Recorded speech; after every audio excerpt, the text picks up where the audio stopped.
guys, welcome back. If you haven't, or if you have been here, and if you haven't, I'm glad you're here. So I did want to kind of talk about first before I started getting into my topic for today that I have changed some of the settings on my videos because I have a separate YouTube channel for my kids at school, like for read alouds. So I've changed some of the settings on this channel just to make sure that they don't have access to these videos, because obviously some of these topics that I talk about are not kid friendly. So if you've seen that and you've kind of seen that maybe you can't access my video anymore, it may be because it needs you to like verify your age or like have an account. So I'm trying to figure out like if that's affected it. So if it has affected you being able to see it or view the video, please let me know and I'll kind of talk you through what to do.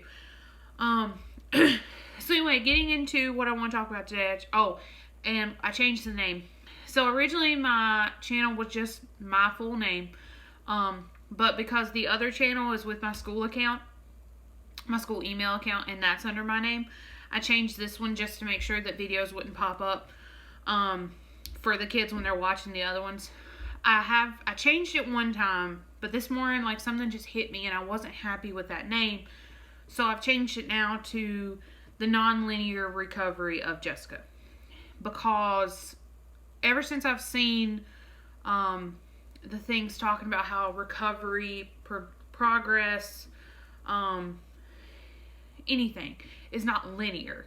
And I think that's so important for us to remember, is that anytime you're learning a new skill, you're starting a new routine, it's not linear. You're gonna backslide, you're gonna excel, then you're gonna backslide again.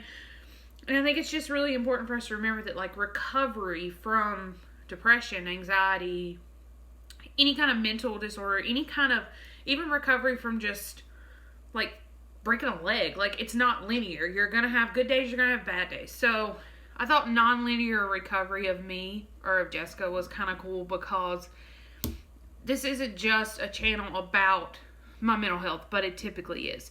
It's the good and the bad. So it's the non-linear. It's the good, it's the up and the down. So I thought that was kind of a interesting thing that hit me this morning in the shower. But I think that's what I'm going to stick with for a while. And if I feel like, my videos kind of change again or shift eventually, I might change it again. But for right now, I'm going to stick with that. So, I kind of wanted to get on here and talk about what has happened so far, and then what was going on a year ago this time. So, Monday was my birthday, and we're right in the middle of quarantine, so typically I try to get some friends together, or at least like have family together, and we'll all go out to eat. Well, of course, that's not an option right now. Sorry, I'm like burping from, I ate pizza rolls. But, getting friends together, getting family together is not an option right now. Especially to go out to eat. So, I went to see, my family. I got, spoiled by, some gifts. I got some, like, cookies, and I got, like, some of my favorite cookies, which are those sugar cookies that you get from Walmart with the frosting on them. Oh, the best.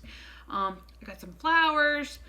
I got some gift cards from my grandma. So, it was a good birthday. It was just a weird birthday with everything going on. And then I get back up here to Mark's house, and I get spoiled again by, like, all the stuff he got me, which he got me way more than he should have, but he got me, like, the Cadbury mini eggs, not the cream-filled ones, but the chocolate-filled ones, that I love. Those are my favorite Easter candy. He got me a Lego Harry Potter set, which was the Night Bus one, so we spent, like, Monday building that together, so that was super fun. I really enjoyed that.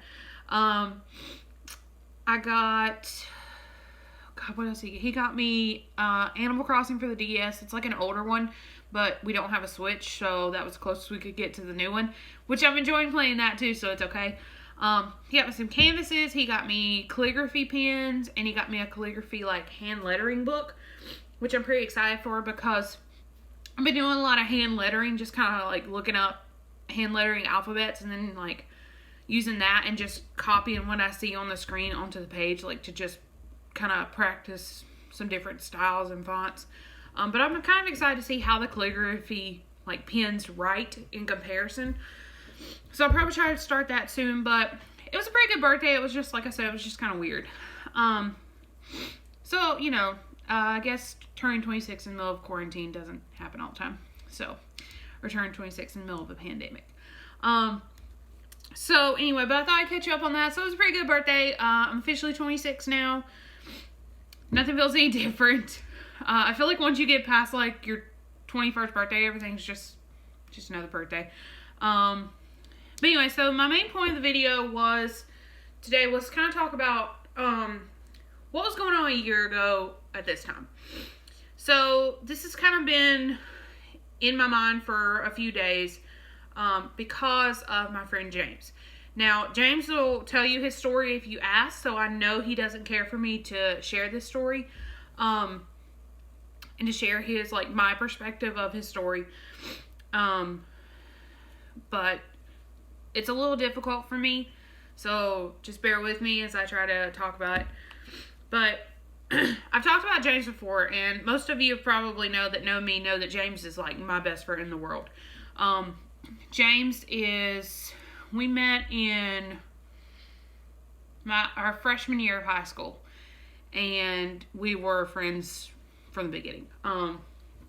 You know, we've had our ups and downs, of course, but I don't know what I would do without him. So I'm very thankful to have him as a friend. He is a good, God-fearing man. He is always there to pray. He's always there for a milkshake run. He's always there for whatever you need. Like, he's there for you. So this time last year, actually it was back a little bit before that. So last year around like his birthday in February, we went to the Cheesecake Factory to celebrate his birthday. And basically after that point, he started having a lot of medical issues. He started not being able to eat. He would get sick. He was nauseous a lot. So he went back and forth to the doctor about, you know, different things, trying to figure out what was going on. And they gave him some medicine for, you know, nausea and stuff. And eventually they figured out that it was his gallbladder. His gallbladder was bad. So they're going to take it out and remove it. A very routine surgery. I'm sure a lot of you have either had the surgery or know someone who has. It's very routine. Probably not as common as like a wisdom tooth surgery, but it's still pretty, you know, normal. Now, he didn't have a surgery until April. I can't remember the exact date. I want to say it was either April 7th or 8th. I know it was right around my birthday. But prior to that, from about February to April, he was living on Powerade. Literally, he ate nothing, and he drank Powerade. That was it. We actually went to see Pink last year, and he was like drinking Powerade. I mean, that was it. So we got to the point where, like, if we would go eat, like, I would get something, he wouldn't. So that was really hard because, like, James has always been a person who enjoys food. He enjoys cooking for people. He enjoys eating. Like, it's just, he likes food. I mean, hell, we all like food.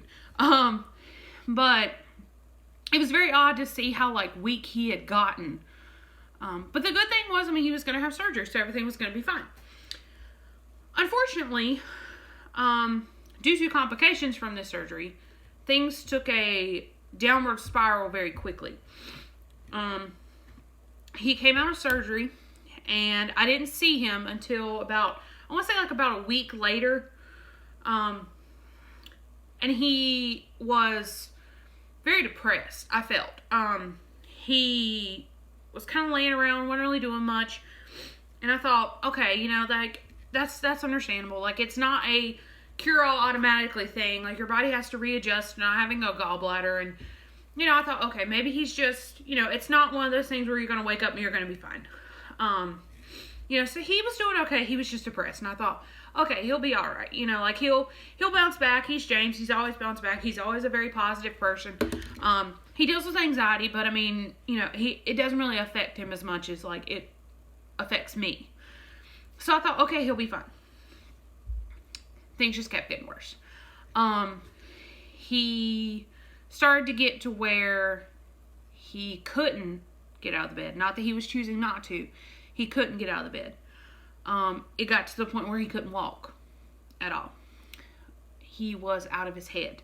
He was talking complete nonsense. He had no idea what day it was, no idea what year it was.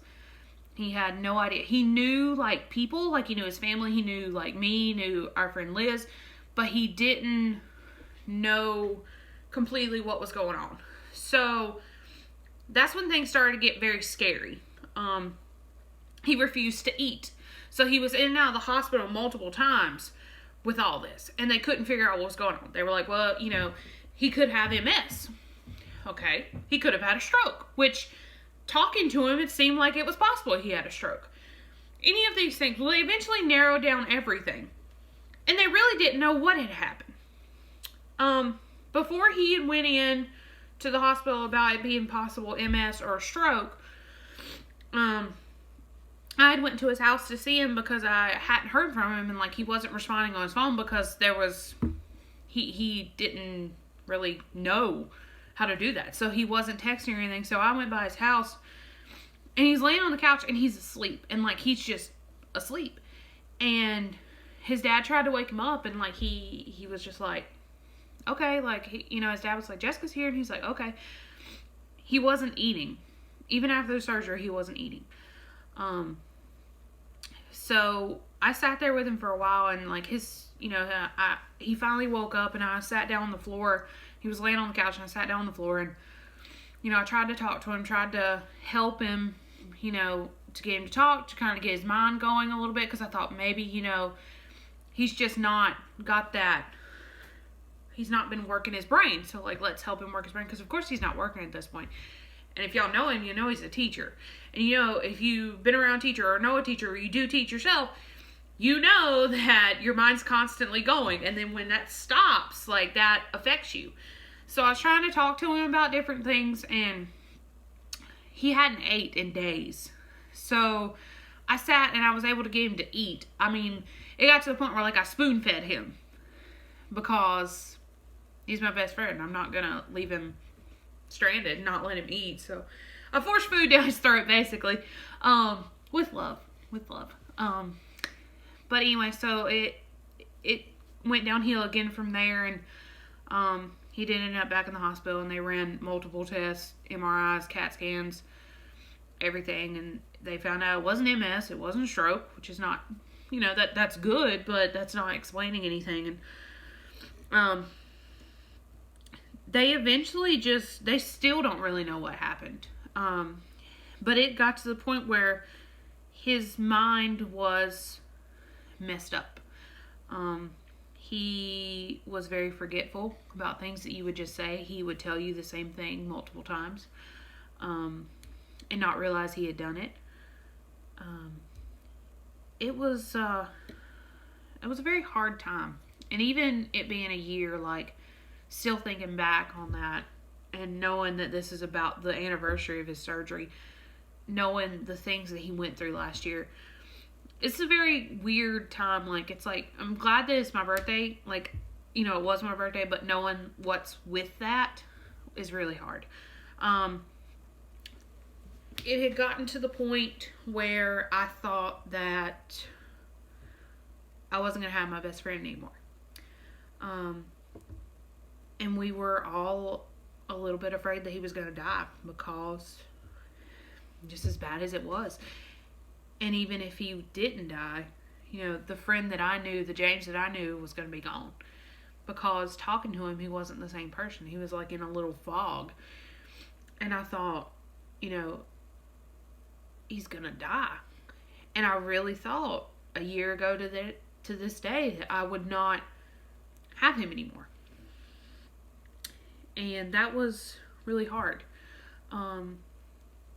He had to do physical therapy to basically learn how to walk again. He walked with a walker multiple times, like multiple months, and eventually went to a cane, and then he eventually was able to do without.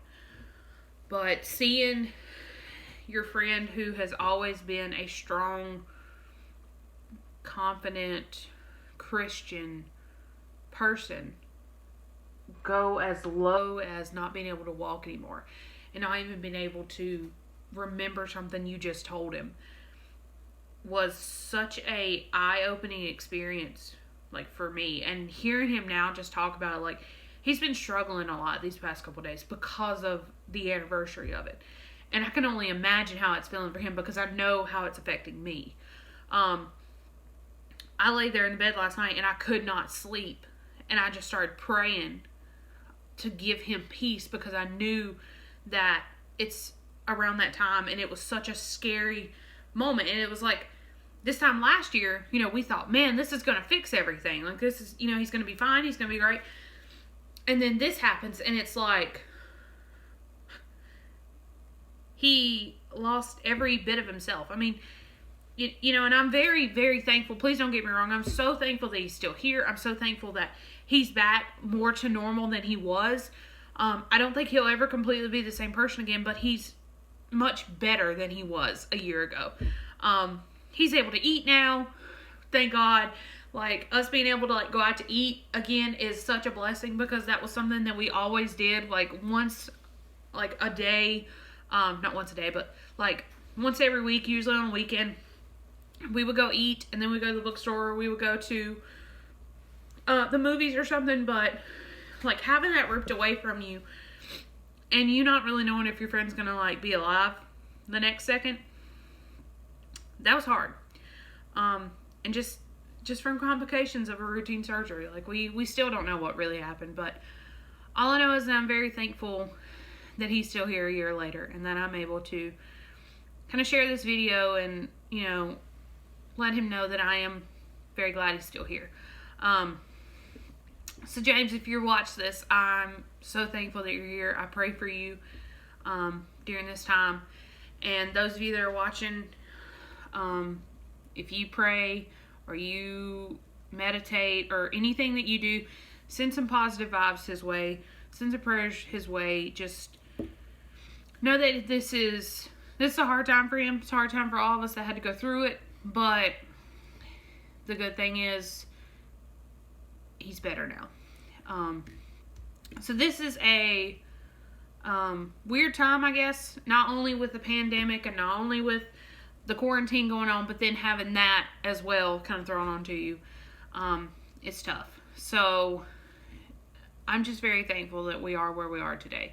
And that I'm still able to say that he's alive. He's here, that I can text him, I can Snapchat him, I can call him, and he's right there. So, I hope that you all are well.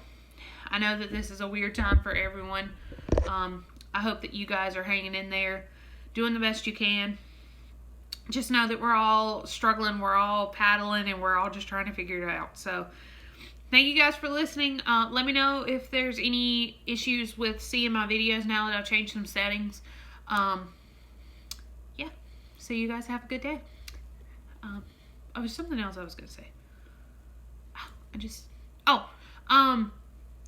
the whole point, I guess I should probably put a closing here because otherwise I'm just throwing all that out there. I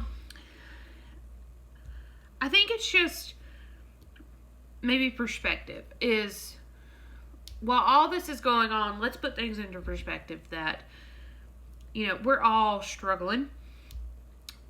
We're all having a hard time. But the important thing is that we remember that the way that we think and the thoughts that we have affect how everything else happens. So if you're having a bad day and you're looking at things and everything's hard, put it into a better perspective. Knowing that this is around the anniversary of this stuff happening to James, I'm trying to look at the perspective of, a year later he's here and he's better. But, it's hard to do that. And I understand. I'm not asking for a miracle because, I struggle with looking at things in a better perspective. But just know that, change your perspective. If you're having a bad day, you're having a negative day, you're having a dark day, find something that's positive. You got out of bed this morning. You took a shower. You put on deodorant. Even that's a positive thing. Your favorite YouTube channel posted a new video. You found a TikTok that was really funny. Just whatever it is that changes your perspective and gets a positive moment in your day will help. So find a positive moment today. No matter what it is, find a positive moment. And know that I'm here for you. and I'm cheering for you, and I'm rooting for you. So I hope you guys are all well. Let's change our perspectives today. Let's find something positive. Let's focus on positives and not negatives, and know that we're all going to be all right. So I love you guys. Thank you for listening to my long video. James, if you watched to the end, I love you. I'm so glad you're doing well. I know this is hard for you, but I'm here for you. And I love you so much. To the rest of you, have a great day. Enjoy the sunshine. It's been sunny. It hasn't been raining, thank God. Enjoy the sunshine. I can't talk. Enjoy the weather and try to stay away from the pollen because I'm suffering. That's why my nose is stuffy. I don't have corona. I got the allergies. Yeah, thanks for listening. Bye, guys.